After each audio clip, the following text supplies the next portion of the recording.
jab, uppercut, leave you laid out on the floor. Try to duck and roll, hit and miss, now you counting stars. Should've practiced more, should've hit the mask, get out there more. Claim that you're the best. You gotta show me, son. Actions over words, baby boy. Is you real or what? Talking way too much, world come. Back sports, talking way too much, world come. Back sports, talking way too much, world come. Back sports,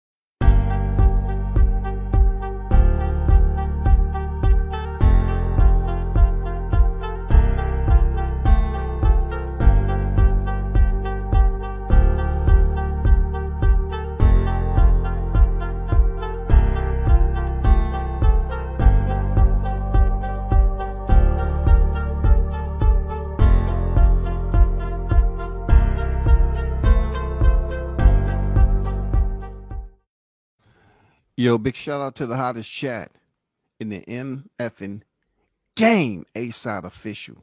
No negotiations needed, period. You already know WCS the first in the building. Big salute and shout out to Haynes Legacy on deck. What it do, Haynes? How you feeling, bro? Salute to you and your family, man, on this Friday. Appreciate you pulling up, being the first on deck. You already know. One love for all the support. Hope your health, first and foremost, is improving each and every day, and you're feeling great. And you know what? Hopefully you don't have to deal with this anymore. You know what I'm saying? You don't have to deal with it. But people go through health issues. You know what I'm saying? Wishing them but the best, brother. We have some topics, per the description. Davis versus Roach, postpone, fight purse. Ortiz, Virgil Ortiz, that is. Spence or Thurman next, ? And then we hear Michelle Rivera calls out Devin Haney. Yeah, you heard it. Michelle Rivera feels that he can go in there and get it done against Haney. But first, I want to talk about Virgil Ortiz. Virgil Ortiz is a fighter that established a pretty decent name for himself at the 147-pound division. He was touted as the next best contender. You know what I'm saying? When it came to the questions being asked, Virgil Ortiz turned down Crawford several times, and we never was able to see him fight Jaron Ennis. So at this point, Virgil did have an official reason to be out the sport, legitimate health reason. And he was out for quite some time and then returned to contend at 154 pounds. Now, what's interesting about Virgil Ortiz is that he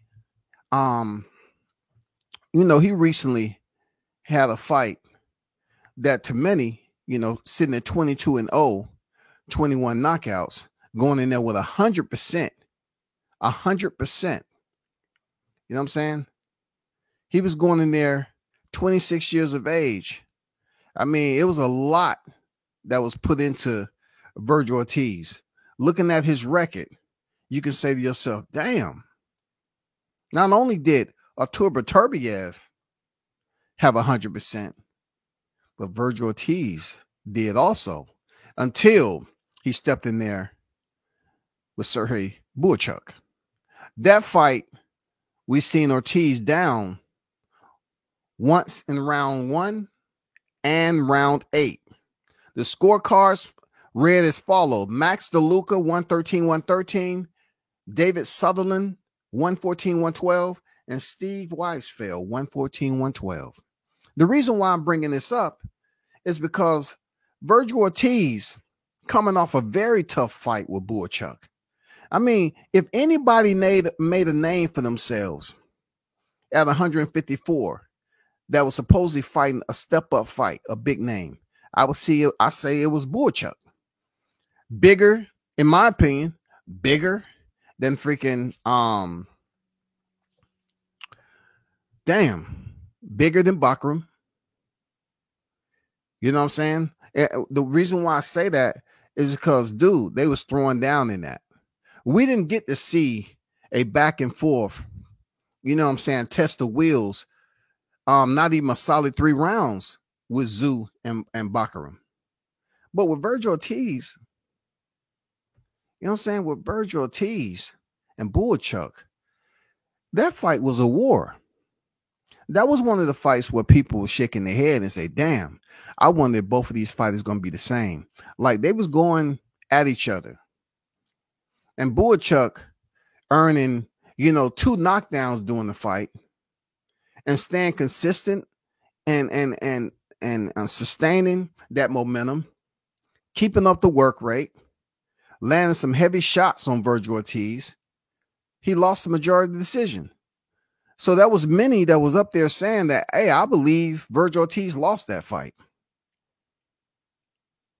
That's why Boychuk supposedly is scheduled to fight a big name in his next fight, rather than Vergil Ortiz bringing me to talk about the circulated reasoning of why Vergil Ortiz's team is seeking for him to fight.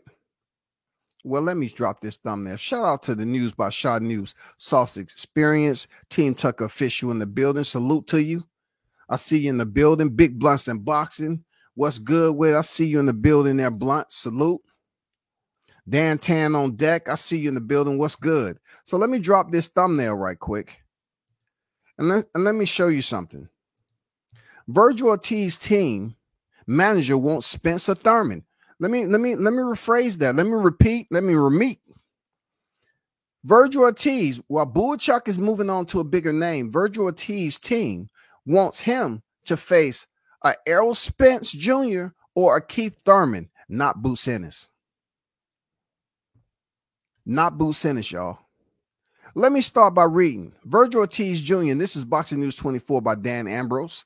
Vergil Ortiz Jr. manager Rick Marigian threw cold water on the reports that they're targeting a fight against Jaron Ennis for February 22nd in Riyadh, Saudi Arabia. I mean, that would be a good fight for Ennis and Ortiz. Marigian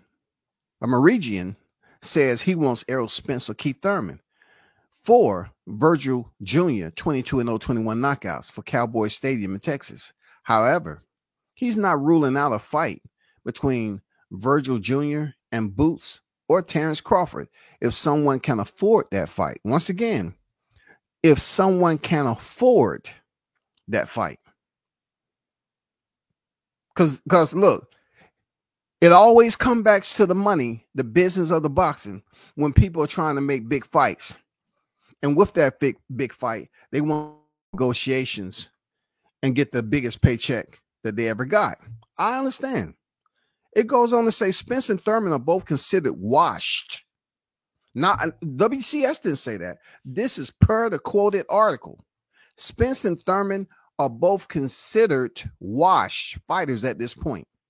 Thurman hasn't fought in almost 3 years and would be a poor choice for Vergil Jr. to defend his WBC interim 154-pound strap against. Now, I want to ask you all scholars, do you believe that Errol Spence Jr. and Keith Thurman are washed fighters? Do you believe that? Because we have to hold ourselves accountable. And you know where I'm going with this. We have to hold ourselves accountable when they say, numbers don't lie. Okay? And what I mean by numbers don't lie, when we get online and we look at BoxRec, right? Keith Thurman has 1 defeat. He has 1 lone defeat. Errol Spence Jr., 1 lone defeat. Keith Thurman is 30-1. Errol Spence is 28-1.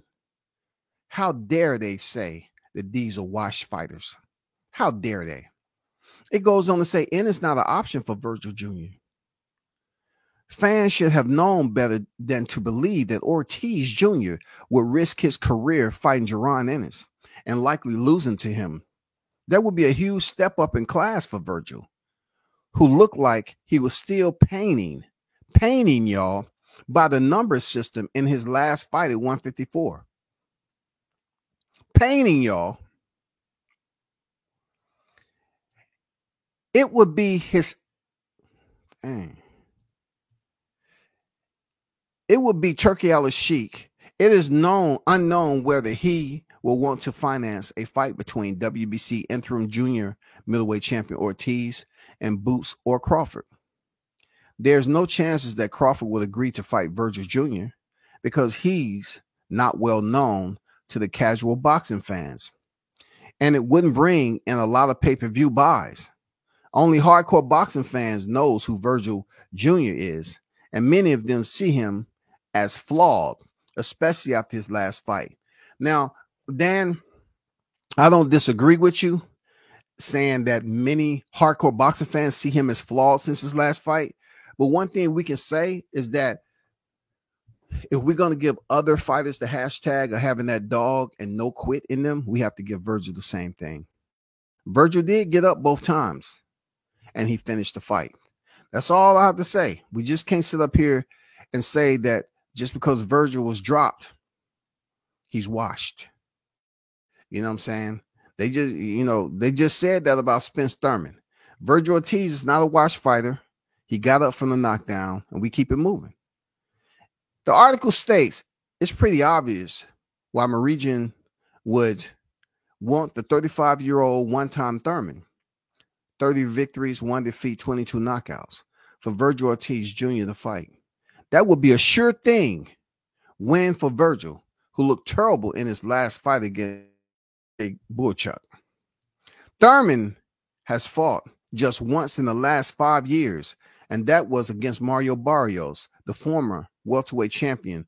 Thurman has wrecked his career by being inactive after making good money from fights against Manny Pacquiao and Danny Garcia. Given Virgil Jr. highly questionable 12-round majority decision win over Boychuk on August 10th, this isn't the ideal time for Turki to make a fight between him and Ennis or Crawford. Once again, this isn't the ideal time for Turki to make a fight between him and Ennis or Crawford. If Virgil wants to fight Spence, if he's victorious against the WBC and the WBO junior middleweight champion Sebastian Fundora, that's one thing. And here's the tweet. It said, "We are not eyeing Boots Ortiz. And anyone in the top 5 works for a big fight. And when an offer comes along, then we will go from there. I think Ortiz Spence at Cowboy Stadium becomes the biggest fight in Texas history." He said Texas history, y'all. He said Ortiz Spence becomes the biggest fight in Texas history. But if someone can afford Ortiz, Boots Ortiz, Crawford, then, you know what I'm saying? Okay. We would love that. Virgil has asked for that fight for years, and Thurman wouldn't do it. But if Thurman wants that fight, it would get made fast tomorrow. Now, this is my take on Keith Thurman. Keith Thurman, that's another name where I would want to put all my eggs in a basket unless they're already cracked, because that's what you're going to get left with. A bunch of mushy, wet, sticky yolks dealing with Keith Thurman staying ready for a fight. You're going to have all your eggs in a basket, and all you need is to goddamn wait till that skillet get hot and pour it into that motherfucking skillet. All the yolk you need for some good scrambled eggs, because that's the way Keith Thurman's body hold up. Scrambled eggs. That is the modern day boxing Humpty Dumpty. So, Virgil Ortiz, y'all just put in there that Keith Thurman only fought this amount of times in the last 5 years. Why would y'all want, man? Just because y'all seen him over there with Tim Tszyu? Just because y'all seen him out here talking on the mic and letting everybody know his mouthpiece is still as active as his, physical composition is. His mouthpiece is more dependable than him staying healthy and getting back into the ring. Humpty Dumpty fell off the wall. Humpty Thurman had a great fall. Virgil, if anything that I can advise you is coming off the Boychuk win, because you did win, even though it was controversial. I will say this, my guy. Please pick another name. Now, if you want, you're in a pickle. And the jar is open, goddammit. Not only are you in a pickle, but if somebody put some, somebody must have threw some shit in your eyes or something. Why would you need a Keith Thurman or Errol Spence Jr.? I can understand that both fighters used to be 147-pound welterweight champions. But at this point in time, there are discrepancies that are plaguing both of these fighters. Errol Spence took a beating against Crawford, and he hasn't been able to officially have his name on the contract for that fight to be announced. We believed, we hoped, we prayed that it would be Spence coming back to the ring against whomever. He hadn't been able to do it. You all are then looking at Keith Thurman, who has been out way longer than Errol Spence. You know what I'm saying? I think 3 times longer or whatever it's been. And he's just not able to keep his body parts together. And that's a problem, because why get in fight camp and say, yeah, we're on the flyer with Keith Thurman and he gets injured again? Now you SOL. And you're so young, bro. You're 26 years old. Every fight you have right now, you want to make it count there, Virgil. I'm not going to spend too much time on it, but I think Virgil Ortiz is a good fighter. I think, sometimes his persistence and the way he wants to live on the edge and go all out, you know what I'm saying? Just let his hands go and not really emphasize he does have boxing IQ. You know what I'm saying? You have boxing IQ for a reason. So psychologically, you know what I'm saying? Use that as your go-to. Stop doing that. You're not a dumb fighter.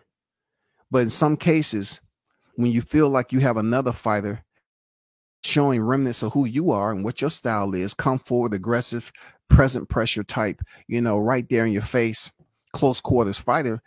I mean, if you feel their punches like you did Boychuk, you have to make adjustments there, Virgil. You have to be smart about it. That's all I'm saying. You have to be better with making those decisions to stand and trade. Because what if you was in there with a much harder puncher? Then what next? Let me go on to Michelle Rivera. And salute to everybody that's in the chat. All right. Arnold Brown on deck. I see you. Andrew Charles on deck. I like Virgil's odds against Hype Job. Sorry, I mean Boots at 154. Dang. Michelle Rivera via BoxingScene.com calls out Devin Haney. I know I can beat him. So Michelle Rivera, was one of those fighters who was on the rise like a lot of prospects, right? They kind of look at him and say, he kind of give us reflections of the appearance of Muhammad Ali back in the day. That's as far as it goes. It stops right there, because we don't see where the skill level is there to grade him on the level of Muhammad Ali. But Michelle Rivera, ranked number 14 by both the WBC and the IBF, has his sights set on the WBC junior welterweight champion in recess, Devin Haney. Devin the Dream Haney. Haney, 25, holds a 31-0, 15 knockout record and was involved in the controversial no contest with Ryan Garcia initially ruled the law. Let me take that back. No contest with Ryan Garcia. Initially ruled a loss. The result was overturned after Garcia tested positive for banned substance ostarine. Alberto Puello, who was recognized as the WBC title holder in June, now holds the belt. Rivera, 26-1, 14 KOs from the Dominican Republic, believes he is the best option for Haney. He says, in quote, "I'm always available for Haney," Rivera told Boxing Scene. "They know me, and they know what I bring. I know I can beat him. I can do better than Ryan Garcia. His father knows me well. I'm confident this is the fight that should happen. I'm here, and I'm calling him out," Rivera said. "I need this fight. I want it." So do y'all believe that Michel Rivera, who had an unexpected loss to Frank Martin, do you believe this fighter has rebounded, since taking that loss at 135, moved up to 140? He's much stronger. He's able to go in there and fight a technically proficient, fighter, boxer like Devin the Dream Haney. Do you believe that Michel Rivera is ready for that? We have to see. I don't find him as a bad fighter, that lacks skills. He can box. But as we've seen with Frank Martin, the footwork was terrible. Martin was turning him all fight and really, scoring at will from all different angles. And it seems like, Michel Rivera had a difficult time with collecting that data to kind of slow Frank Martin's pace down, to kind of lock in, and get Frank Martin's timing down. He didn't do any of that. Martin had one of his best fights against Michel Rivera at the end of the day. So we'll see how that plays out. We'll see how the call out. What do y'all think about the call out? Is that a fight you'll want to see? Just let me know. Next, let's talk about Gervonta Tank Davis. All right. Gervonta Tank Davis' name is buzzing once again in boxing. It has been out there for quite some time. But Tank Davis' name is out there because he was being criticized for his next opponent. But also, people are very anxious to see Tank Davis get back in the ring. Am I right or wrong? There are individuals who are looking forward to seeing Tank Davis get back in the ring. Hold on for a second. Let me bring this up.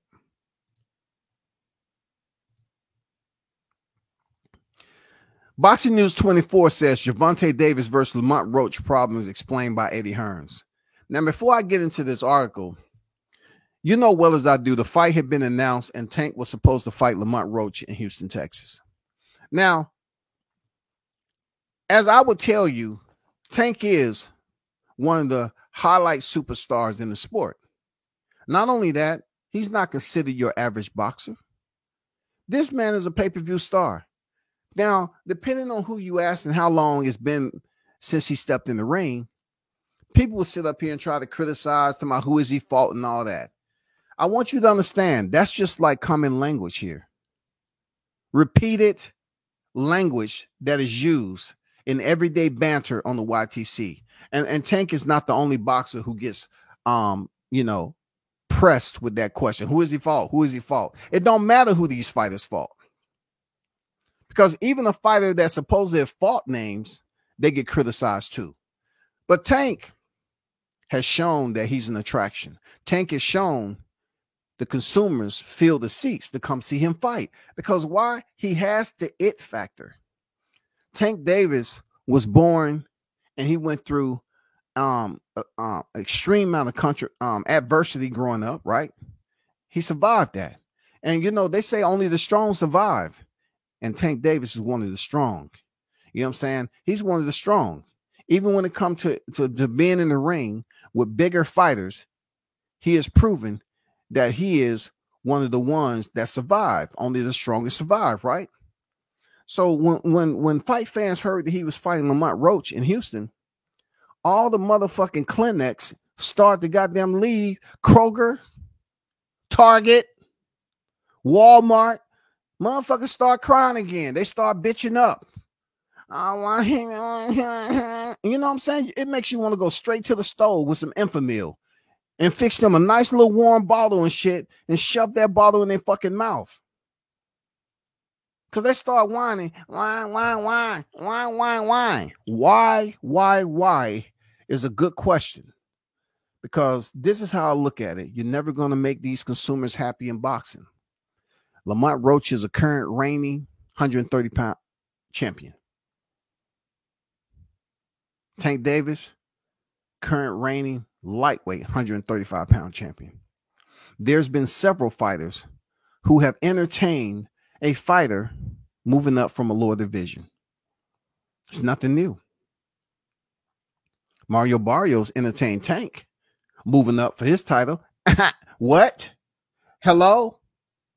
Anybody home? They wasn't criticizing Mario Barrios that way. El Azteca, when the fight was announced, they started to pull out the same instruments, the harmonicas, tambourines, cymbals. They start playing that good old song. Yeah, you know, Mario Barrios, he's tall. Oh, he's rangy. Oh, man, Tank better watch out, man. He better watch out messing with that. Mario Barrios ain't no joke, man. He stylistically, man, it's a bad matchup for Tank. Tank got short arms. He's short. I don't know, man. That power may not work with Mario Barrios at 140. It was a tough, very entertaining, active fight for both Davis and Barrios.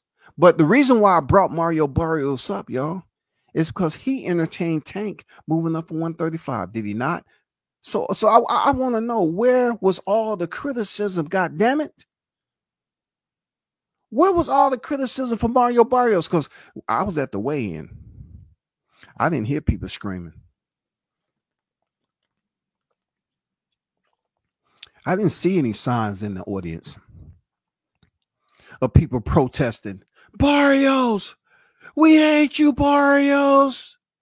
You're fighting Tank Davis from a lower division. How dare you? You're a champion. You're supposed to represent the El Azteca people, the Warriors. I didn't see any protest sign. I didn't see that. None of that shit popping off down here in the A. But goddamn it, when they went public and said that he was fighting Lamont Roach, that's when these goddamn naysayers, they was bored with 2024, and they said, hey, we got to get back on Tank's neck. He's been out for a minute. We haven't heard too much about him. We got to go over there. Who is this guy? See, some people, they just don't like Lamont Roach's name. You know, they just feel like, nah, I don't like it. It's not popular sounding. It's not a name that I would say, hey, if I had any fights that I wanted to see, I want to see Lamont Roach. It just don't ring a bell to me. I think that's where a lot of these whiners were coming from. But I just wanted to use an example as to how this has happened before. Mario Barrios has absolutely entertained a fighter from the lower division. So as Tank Davis entertained Lamont Roach.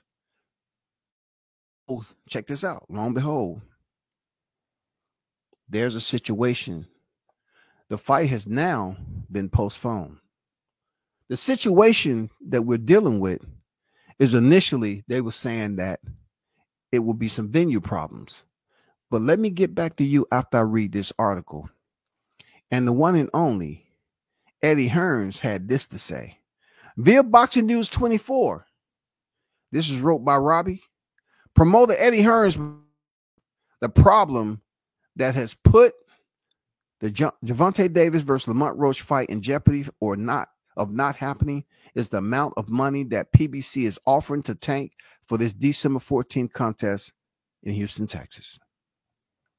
Hearns feels that the WBA lightweight champion Tank, 30 victories opposite 0 defeats and 28 hosted knockouts, has grown accustomed to making a lot of money for his fights. He gets a certain amount for his minimum and then makes a lot of money with the pay-per-view upside. Now, pay attention to that pay-per-view upside.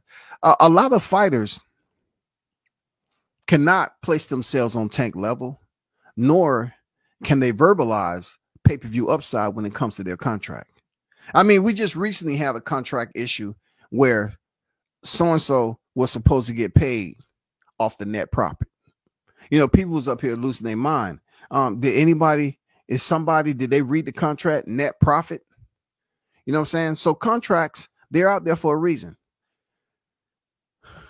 Moving forward, this has worked because the fights Tank has been doing on pay-per-view have brought in good numbers. Once again, Tank has been doing on pay-per-view have brought in good numbers. Once again, this has worked because the fights Tank has been doing on pay-per-view has brought in good numbers. However, Hearns think the Premier Boxing Champions, the management for Tank, knows that the fight against Lamont Roach will bomb on pay-per-view and at the box office.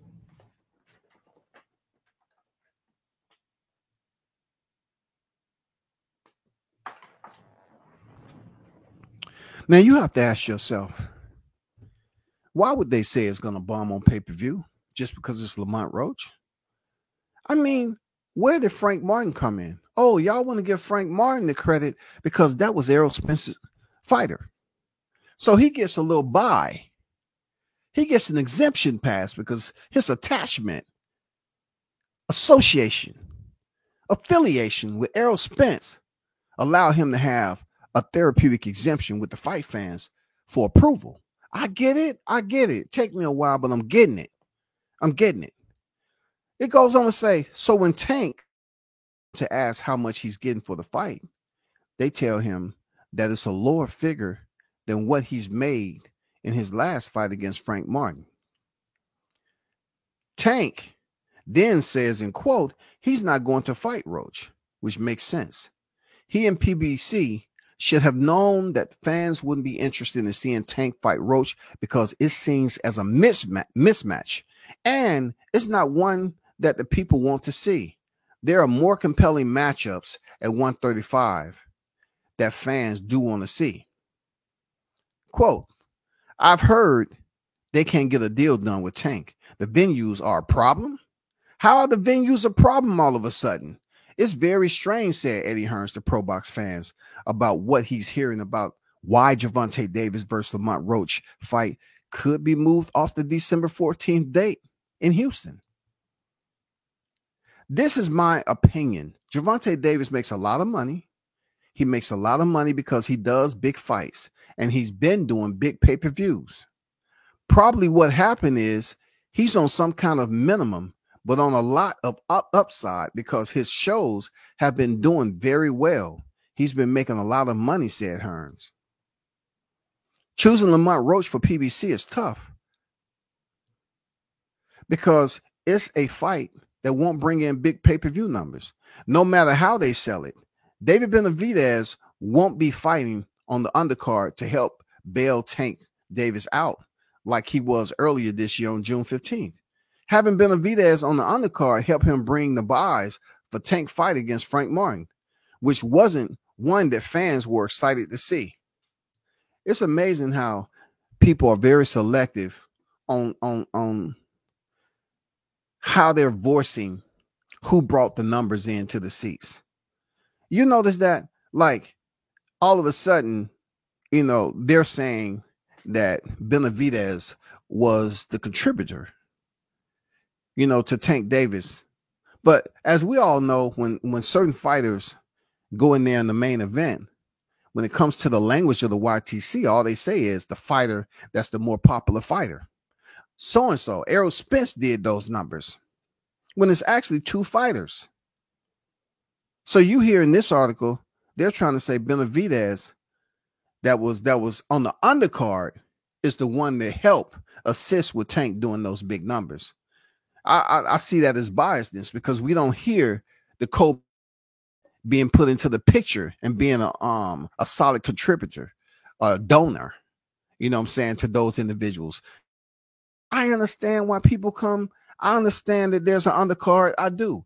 But the language all the time when it comes to boxing talk is when people say the main event, whoever that fighter is, Terrence Crawford did these numbers. When it comes to Terrence Crawford, he doesn't get any freaking boost from the undercard. It's all his fault. Oh, the numbers did terrible. Terrence Crawford. But yet, they're trying to imply on here that Tank, he had success on that card because David Benavidez was there. I get it. Man. You know what I'm saying? It say Danny fights Lamont Roach, and although it's not a bad fight, he's going to bomb at the pay-per-view at the box office. Everywhere in terms of what he's been doing, said Hearns.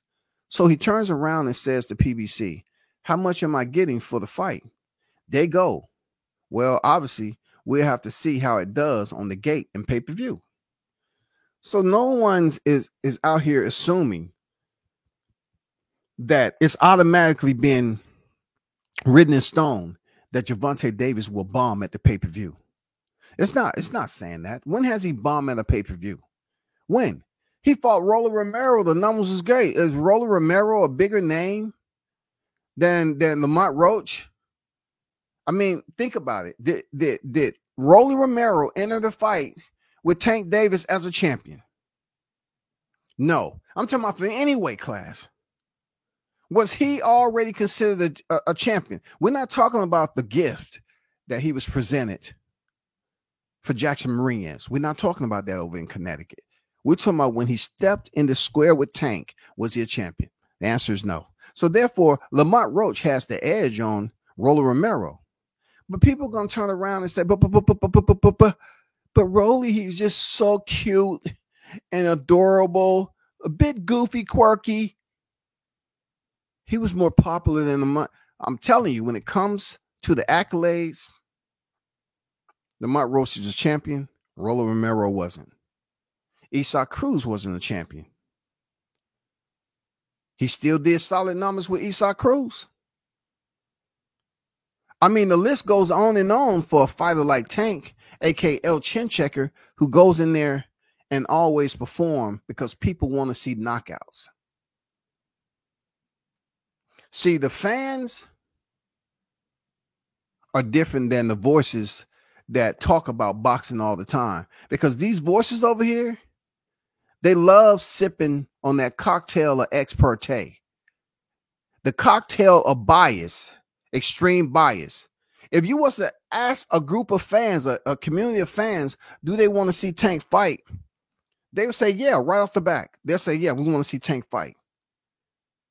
If you ask them, do you want to see him and Lamont Roach? They might say, well, I really don't know who that is. He's 135. They're in the same division. I haven't heard, just that. You might say, well, he's a champion. Oh, for real? Is he a champion 135? No, 130. Oh, so the guy's moving up. But they still going to say, I still want to see the fight. Why? Because of what we've seen with Frank Martin and many others. Frank Martin didn't have a big fight. He pulled out his Shakur, fighting Shakur. What was his big fight? Michel Rivera? Michel Rivera was a prospect on the rise, just like everybody else. Just like everybody else. So what Tank is doing right here with Lamont Roach, it's not against the freaking law. You know what I'm saying? It's not against the law at all. Shout out to Martin King Boxing, man, with the $2 super chat on deck. What it do, MKB? OG, what's good? W says, listen in. Appreciate you, man. Appreciate you. The OG Mr. Golden in the building. I see you. Salute. So let's get back and finish this article up. It says, he does. I'm not fighting if I'm not getting X. That doesn't mean pertain to Twitter, formerly known as Twitter. We're talking about, in simulated terms, using a euphemism that can refer to monetary gain, money.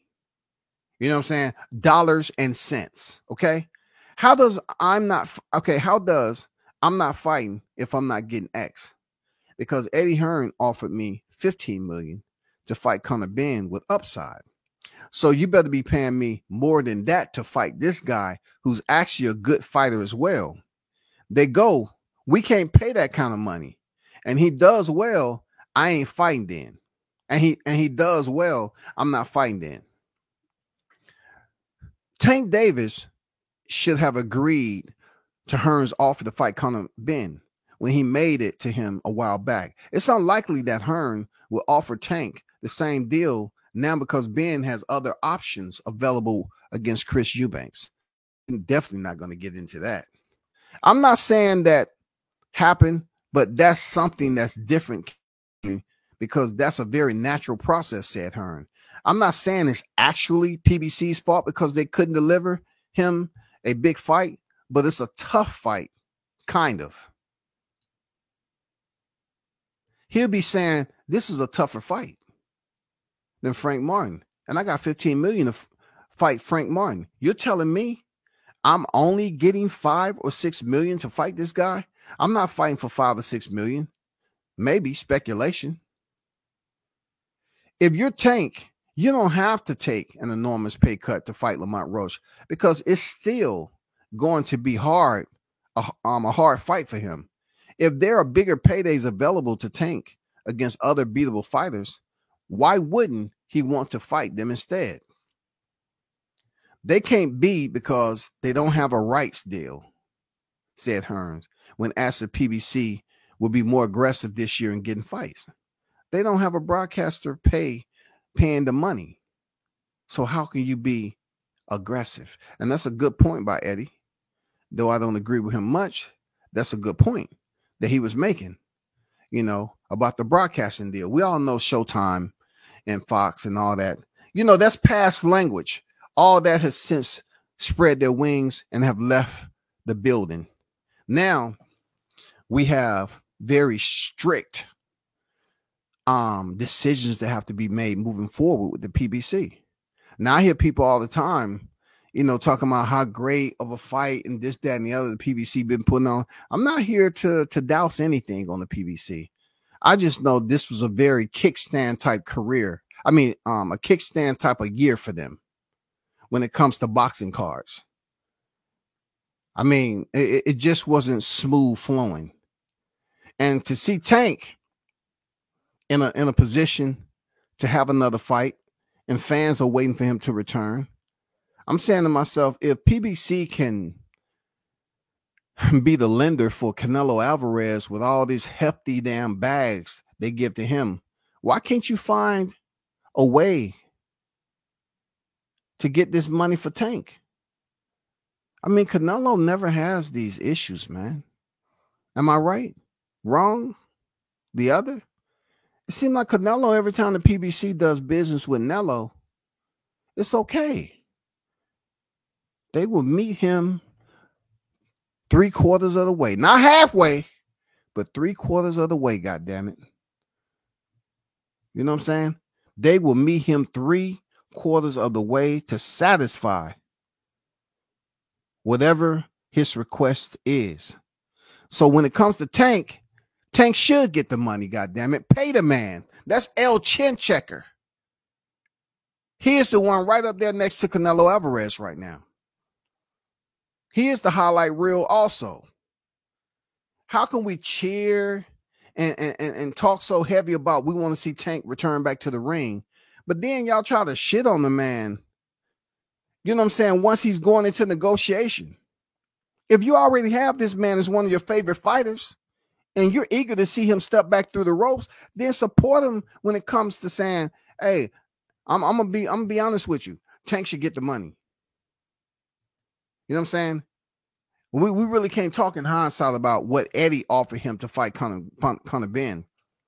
We just saying in general, he's a big name over there at PBC. It used to be Errol Spence, but we all knew that Tank Davis was really the guy who was turning heads. And when Spence went in there and lost July 29th, 2020, what? Well, Tank Davis had made moves too. We can't put the blame on the fighter Lamont Roach. He's a champion, legit. But what is, why isn't it more effort being given to find the money to pay Tank? Why does he have to take an extreme pay cut? I mean, I hear these people all the time talking about black this, black that when it comes to PBC, but I don't think they're all about. I think it's more so green, white, and red. Goddamn it, the Mexican colors. That's what I think. That's what I think. Because why can't y'all find the money for Tank? Somebody help me understand that. Why can't they find the money? You don't have no other means with all those investors. I mean, every time I hear Al Haymon, like they say he's almost like the polymath of boxing management, advisor, promoter, the Ali Act. The reason why I was enacted to, you know what I'm saying? He's a man of many trades.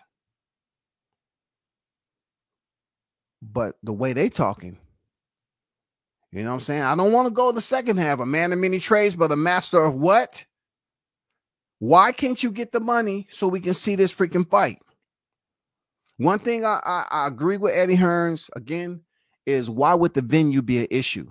And the venue ain't never been no goddamn issue over there in Texas. Why would it be an issue now? So if indeed it is about the dinero, the yen, the money, the bread, the cheddar, where's the effort for the American fighter once again that is also a pay-per-view sensation?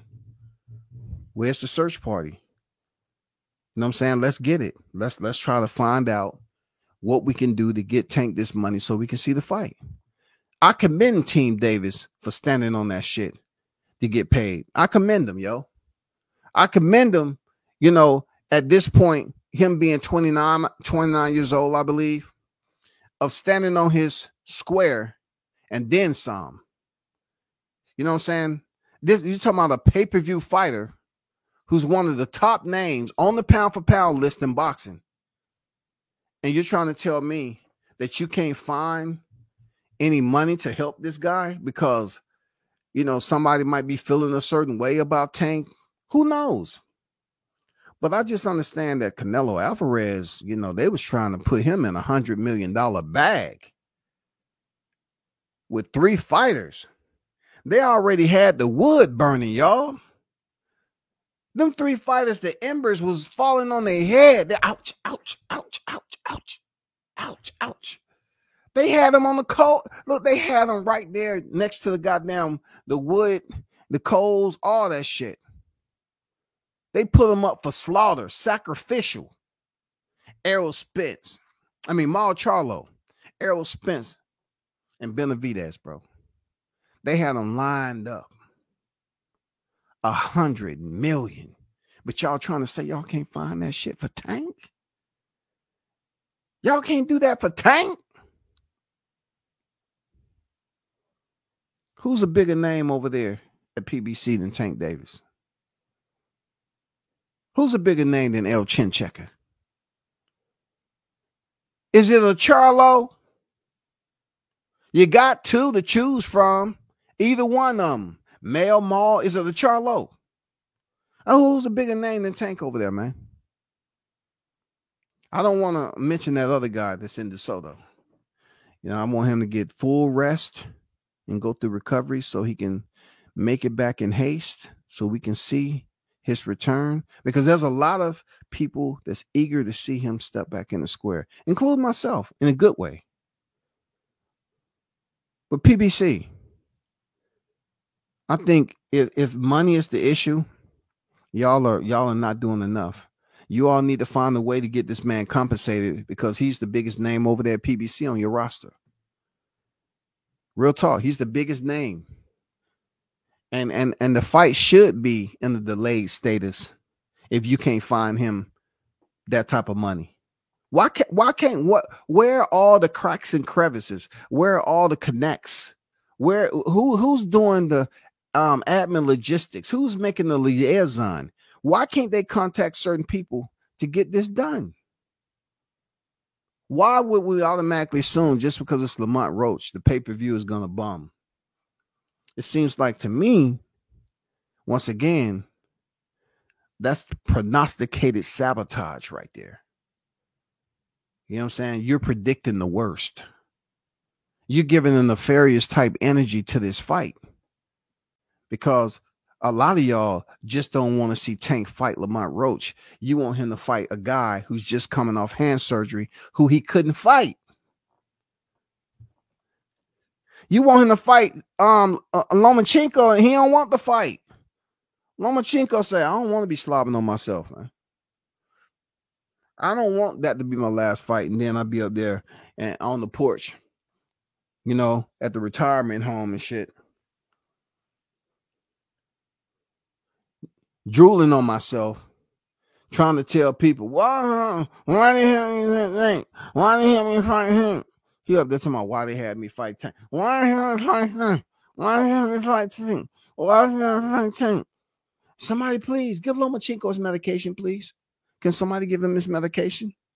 He's acting up again. We don't want him punching any of the other tenants here at the hospice care. Somebody give him his medication. I'm just saying, man. That's bullshit. Let me get to the chat. I saw an article today. Tank said Floyd would be his toughest test over Shakur. This dude is a circus at best. He don't want legendary matchups. He wants to fool the sheep. Game over for Abdul. So let's talk about this. So you say he wants to fool the sheep. That's not hard to do. You know, I like the wordplay though. That's not hard to do. You can fool a sheep. You know what I'm saying? I mean, you can go to sheep and the Clippers are on already. And they say, hey, I'm just going to give you a lineup. I'm not really shaving. No, I'm not going to do it. Come here. Okay. I'm just going to give you a lineup.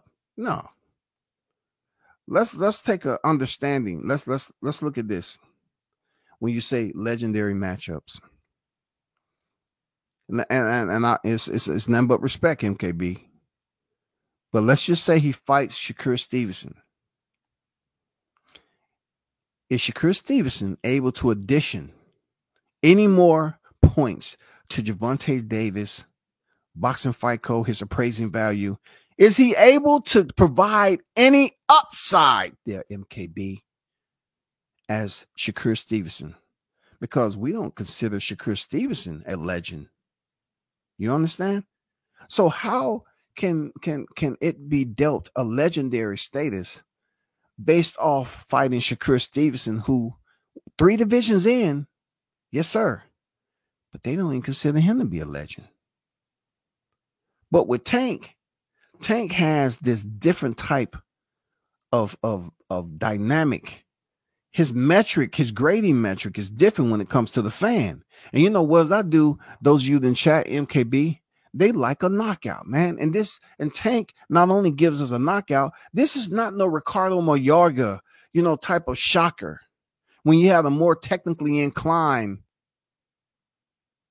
fighter like Vernon Forrest, who couldn't beat an unorthodox brawler like Ricardo Mayorga. That's not what we got in Tank. We're not going in there and he's smoking and shit and blowing smoke in people's face. And then he going in there and beat a more technically sound fighter. That's not the case with him. He's going in there and shown that he's an all-around fighter, boxer, technician, and he possessed ammunition in whatever hand that you want him to get it. He's had highlight reel knockouts with the right hand, Leo Santa Cruz. He beat him with it. You know what I'm saying? But when he whipped that left hand up underneath Leo Santa Cruz, what I meant to say, Leo Santa Cruz right hand, and Tank hit him with that uppercut, it was brutal. When he freaking dropped Ryan Garcia with that body shot with the left hand, brutal. When he freaking froze Roller Romero like he was in the Arctic running from a polar bear and a wave splashed up and he froze right there in the spot. Yeah. And he proved that Rolly Romero wasn't Neo or the Matrix. He wasn't the one. He's shown he has that climactic moment. He has the one. He has that climactic moment. The close, the MF and show. Not every fighter can say that. If you don't stand for something, you keep on falling for anything. Yeah, you're absolutely right. You're absolutely right. And that's why I say with boxing, the amount of fighters that you see that's broke, you know what I'm saying, is really going through some medical shit. I can't joke around with that, but I've experienced it firsthand when I started interviewing. It did catch me off guard. It did catch me off guard how some fighters freeze up like Joe Joyce. I think my worst experience was when I was interviewing a fighter that had been in there with some big names. And he was telling me about a situation that he experienced where he thought he was effed over. And he just had a flashback, man. And his eyes glossed over. Yeah. He was just like, he reminded me of Mike Tyson when he said, "You better leave now. You better leave now. I'm done talking. You better leave." You know what I'm saying? I'm being serious. The Big Fish Fry was televised. Crawford still reigned as the top boxer in the U.S. globally. Canelo can't duplicate what we witnessed.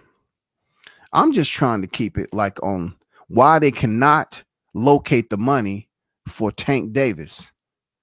There's plenty of resources that's accessible to PBC to get this man paid. Plenty.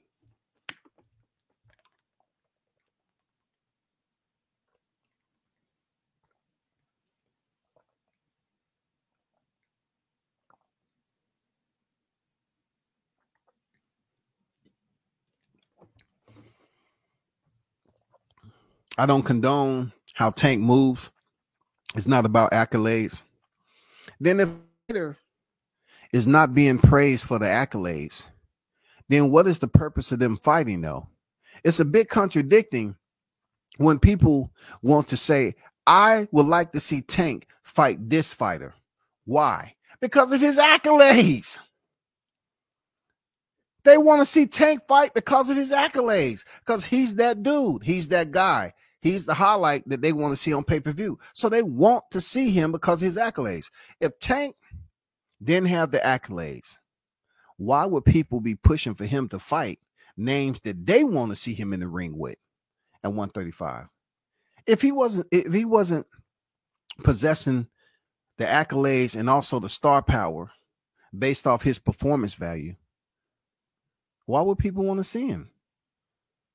He has that performance value. He is 3-division world champion.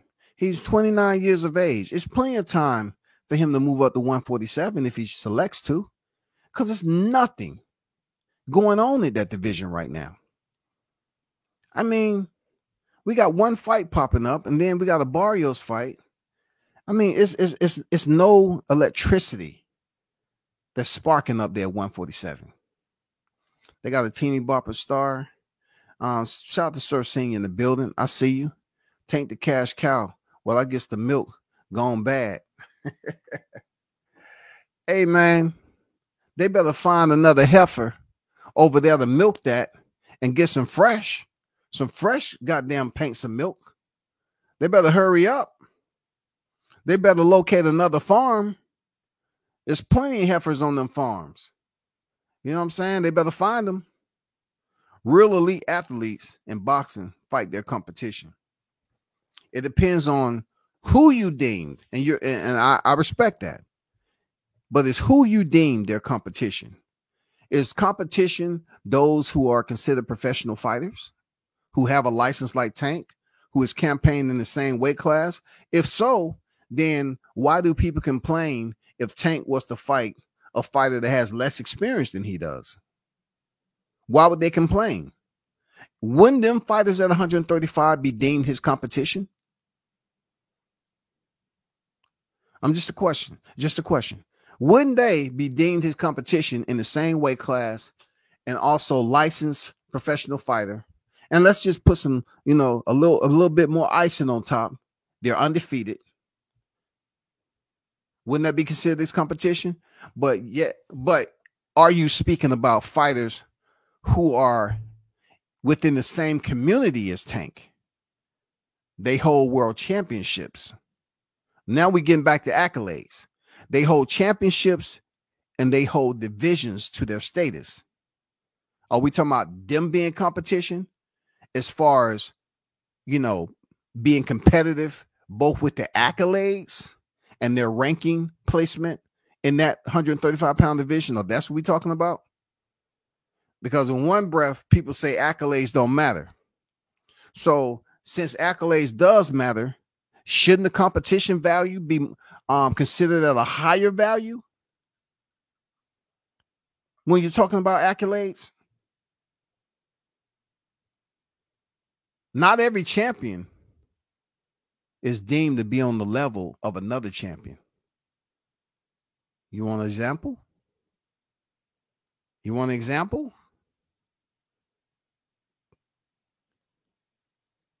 When Crawford went in there and fought Madrimov, he had 10 professional wins. But was Madrimov considered to be on Crawford's level when it came to competitiveness? Because people didn't know, because this was going to be Madrimov's biggest fight and biggest test to date.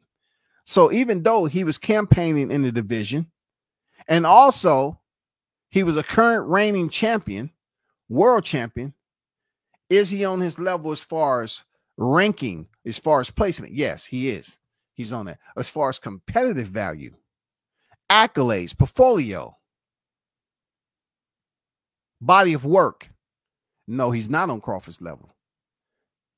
So Tank, you can look at who, if we want to talk about accolades, who would be on Tank's level. Okay, we want to talk about divisions. We can say Lomachenko. We can say Shakur Stevenson.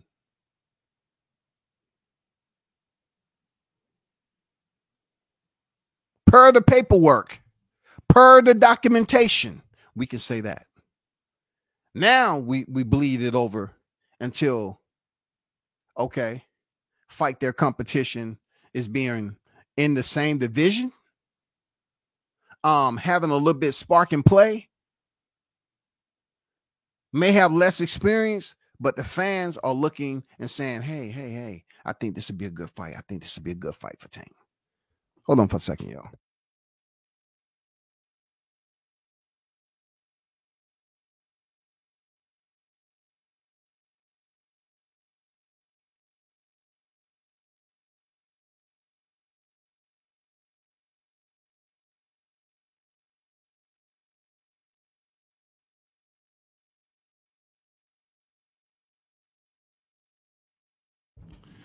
But appreciate those good points there, MKB. Why would we not want Tank to fight Teofimo at satisfactory competitiveness? So what range do we, and shout out to MKB. Thanks for interacting, bro. You know what I'm saying? Thanks for leaving feedback. So MKB says, why would we not want Tank to fight Teofimo at satisfactory competitiveness? Okay, so speaking of the competition, now we're talking about range. So is every fighter held to a standard of expectation as Tank to be pushed to fight someone in another division? Does every fighter gets this push? With Tank being 29 years of age, 30 victories in, 0 defeats and 28 knockouts, and he only holds one belt in the 135-pound division, does every fighter receive the nomination to fight at a higher weight class without them voluntarily making that move? Because I don't see every fighter being pushed to fight somebody at a higher weight class. Not only that, we didn't see that particular fighter that Marlon King is talking about, Teofimo Lopez. We didn't see that fight happen when he was at the 135-pound division. Like none of these guys wanted to fight Tank. But now all of a sudden, I guess the roster has thinned out a bit. Devin's gone, Teo's gone, Ryan Garcia's gone. Isaac Cruz gone. You know what I'm saying? Jojo Diaz gone. Lomachenko's still there, though. Still there. Shakur has now arrived at the division. I didn't see a lot of them guys when they was there talking about Tank like that. These PBC dudes is trash when it comes to global competition. I don't know. Damn, call them trash though. What are you saying now? What are you saying? We saw Bivol versus Beterbiev. The money is there and fans buying the fight. Well, we also have to look at it like who was the primary push, the financier for Bivol versus Beterbiev. You know what I'm saying? We know Beterbiev is with Top Rank. So we know how that process has been working. You know what I'm saying? The location of the fight and the funding for the fight, we know it's quite different than what we're looking at right now. You know, listen, before we even get into the Turkey thing, you know, Turkey Alex Sheik supposedly was to recruit Gervonta Davis, right? And people have been on record as continuing to say that Gervonta Davis squandered an opportunity by telling Turkey Alex Sheik to send him 2 Ferraris. But the point behind Tank saying that is that he made it perfectly clear that he's already making the kind of money that these other fighters have to go over there to Saudi Arabia to make. He's making it right here in the US of A. Is he wrong for saying that? No, he's not wrong. He's not wrong for saying that. The knockouts are spectacular, but who he fights is sus as hell. I disagree, bro. I disagree. He has champions on his resume too, bro. Come on, man. I mean, look, yes, he fought Gamboa when he, you know, when Gamboa was moving up to 135. You know what I'm saying? Tank was moving up to 135. And they fought for a championship deemed world championship status for the WBA regular title. I mean, hey, the boxing, the WBA has recognized that as a world championship. We shouldn't go behind them with no top of the proof authority and degrade the belt because you don't like it. Because you cannot be undisputed with a WBA Reggie title. I understand you might be a little bit perturbed, but that's not the person you get mad at. You don't get mad at Tank. You get mad at WBA. That's who you get mad at. He fought Mario Barrios. What belt did Mario Barrios have, man? They deemed it a world title. That's all I'm saying. Don't be mad at him, man. You know what I'm saying? Don't be mad at the man. Was Jose Pedraza, who was 22 victories in, 0 defeats at 130, was he worthy? Was he worthy? I guess he wasn't worthy because he went out at round 7. I mean, Tank threw a hook and damn near goddamn left both feet. You thought he had space dust on his soles. You know what I'm saying? You thought he had space dust under there, bro.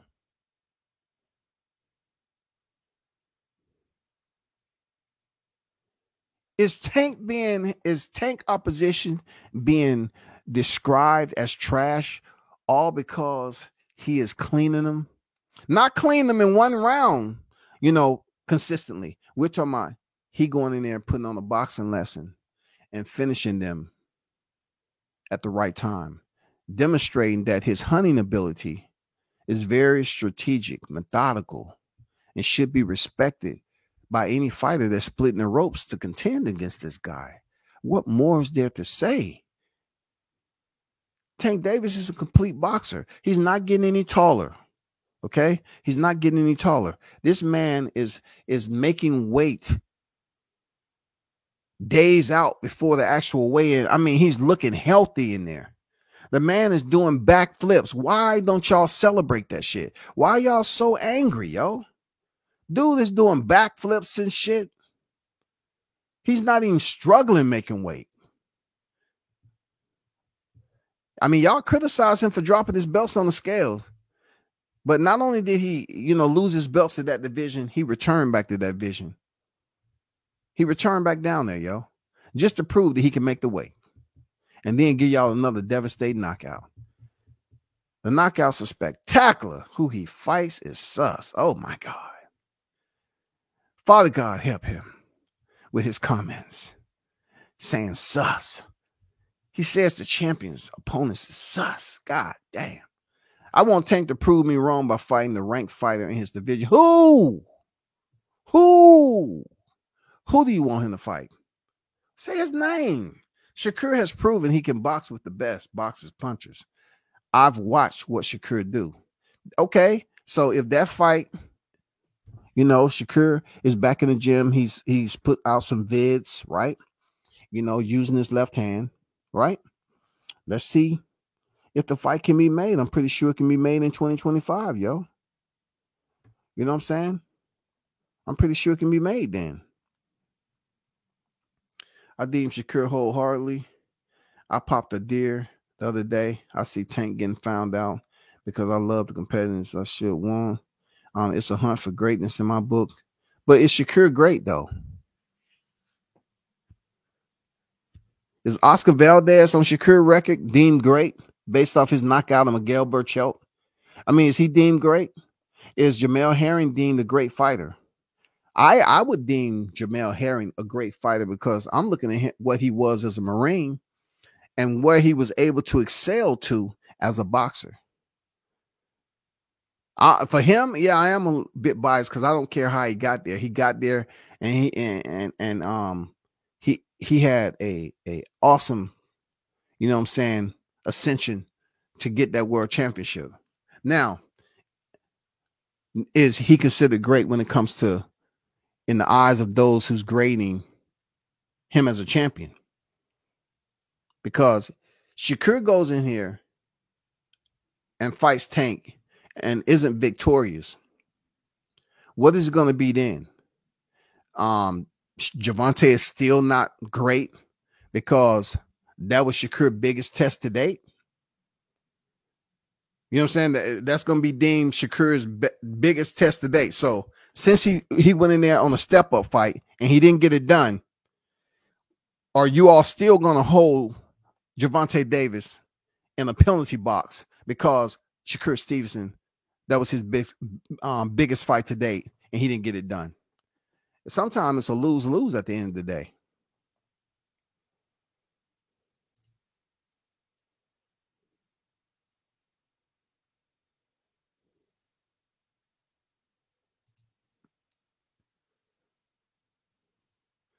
Don't consider the spam. I'm just an avid. I greatly appreciate you. Oh, man, talk your shit. Crawford blanked, getting bored, but what Tank did was follow the trendsetter Crawford thought, though. Trendsetter Crawford, though. Tank's best win was Pedraza. Okay. Valdez was official because of Hobson Sensation to me. I mean, but Miguel Berchelt was a big deal, though. And he flatlined him. And Oscar Valdez wasn't considered that guy. You know what I'm saying? He flatlined him. I mean, one of the worst knockouts you'll see. Flatlined him. Face first. Out. I think Miguel Berchelt's knockout was worse than Sebastian Fundora. I think it was worse than Sebastian Fundora, worse than Rolly Romero. For real. I think. You know what I'm saying? But, at the end of the day, this is always going to be up for topic of discussion because boxing fans are very sketchy with supporting their fighter through thick and thin. Tank beat Shakur Stevenson, right? The question is definitely going to have to be proposed. Was Shakur considered to be great in his first step-up fight? When I mean by first step-up fight, I'm talking about a fighter that's on the pound-for-pound list. You know what I'm saying? Shakur Stevenson hasn't fought Vasily Lomachenko yet. So we can't say he's contended against a fighter on a pound for pound list. So therefore, Tank will be the first fighter that Shakur will face on the pound for pound list as of recent. Was Oscar Valdez on the pound for pound list when Shakur fought him?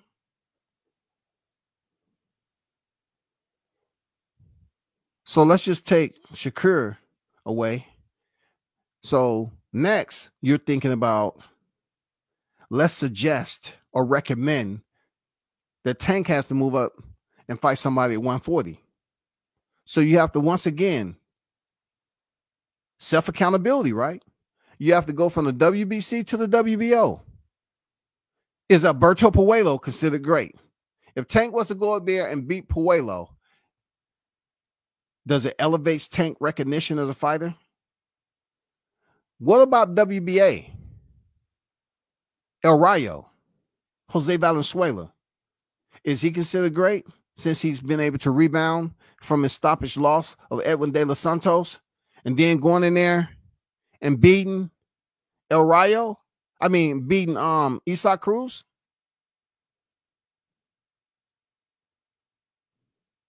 Is he considered great yet? What about Liam Paro? What about Teofimo Lopez? Is Teofimo Lopez, based off his accolades at 135 and 140, is he considered great? If Tank was to go in there and fight Teo, does Tank, is he granted the great label going in there defeating Teofimo Lopez based off his certificate of achievements at this point? Does it validate Tank in the great? You have to ask yourself, can he be deemed and certified, stamp approved as a great fighter based off the surrounding competition, whether it be 35 or 40? Let's just say any other up-and-coming prospects face Tank. Tank is at a level where he's also fighting pay-per-view. It's all about the money, and it should be. So it has to be a fighter that's going to help him sell the pay-per-views also.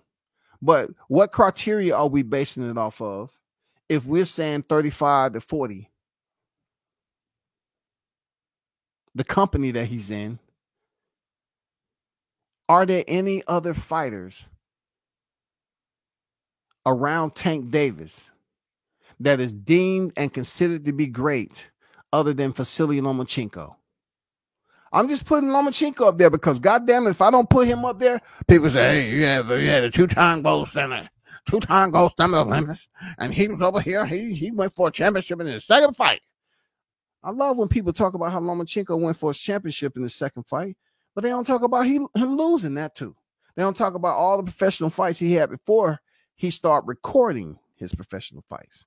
How he was absolutely coddled, chaperoned into the professional ranks because they wanted him to be the quickest world champion, earning that title in 2 fights. And freaking Salido said, not today. Not today, homie. Shakur's the WBC champion. Let me find out. Tank don't want that WBC belt. He's a joke. I don't think Tank wants to unify the division. I think if Tank won the WBC belt, I'm thinking now that he would possibly vacate that shit. And people would be even more mad at him vacating the title after he won it.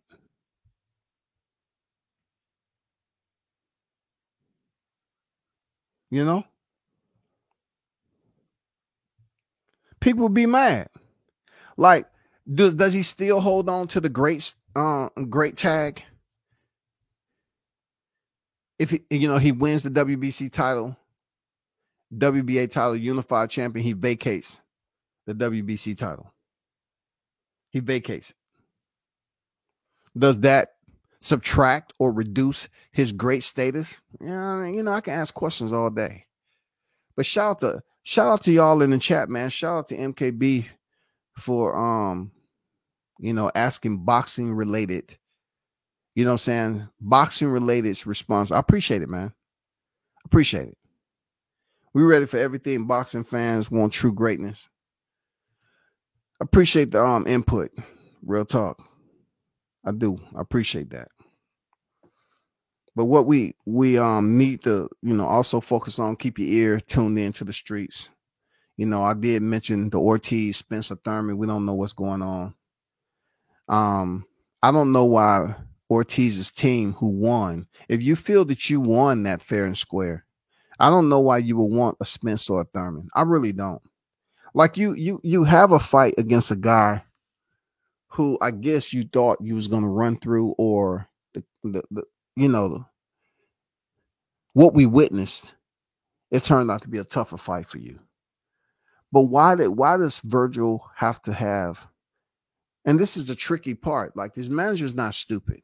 This is the tricky part. These are two former welterweight unified champions in Thurman and Errol Spence.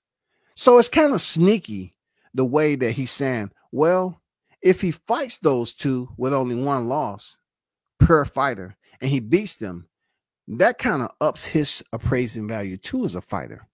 Even though the downside to the cons of that is that Errol Spence is inactive, Thurman is inactive. Thurman has a fragile freaking skeletal composition, and Errol Spence has other issues that's he's dealing with a detached retina and the accident and everything else. It's tricky how his manager did that. You know what I'm saying? If you think about it, these are two former welterweight unified champions. But at this point in time in 2024, they are two inactive fighters, and they have their own set of disabilities that they're dealing with. But from our standpoint, we're looking at it like, Virgil Ortiz, why would you want to fight these guys right now? Like, they're not even active as a fighter. They have disabilities and injuries that they're dealing with, or whatever going on. Why would you want to take like a step down with an inactive fighter, but yet their manager looking at it as a step up? Because these are two unified champions, former unified champions at 147 pounds. Make you think, right? Shout out to MKB, man, with a $2 super chat in the building. Much appreciated. He said, appreciate it. Yeah, appreciate you, man. Interacting with the chat, no doubt. You know what I'm saying? No doubt. Well, one love to you for donating to the channel, man. And those of you that donate with your attendance or donate monetarily, it is appreciated and much respected. I'm going to depart. With that said, shout out to the hottest chat in the MF and game. Till next time, I'm out.